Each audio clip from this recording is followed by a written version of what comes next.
Khan Urdu studio में खुश आमदीद। आज का टॉपिक बुराई किसे कहते हैं। प्रोफेसर, बुराई क्या है? शागिर्द, सर मैं बताता हूँ, मगर पहले मुझे कुछ पूछना है। क्या ठंड का वजूद है? प्रोफेसर, हाँ। शागिर्द, गलत। ठंड जैसी कोई चीज़ नहीं होती, बल्कि ये हरारत की अदम दस्तयाबी का नाम है। शागिर्द ने दोबारा पूछा, क्या अंधेरा होता है? प्रोफेसर, हाँ। शागिर्द, नहीं सर, अंधेरा खुद कुछ नहीं है, बल्कि ये रोशनी की गैर हाजिरी है, जिसे हम अंधेरा कहते हैं।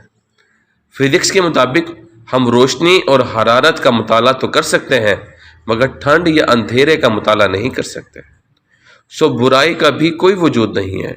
ये दरअसल ईमान, मोहब्बत और अल्लाह पर पुख्ता यकीन की कमी या गैर मौजूदगी है, जिसे हम बुराई कहते हैं। और ये शागिर्द अल बैरूनी थे।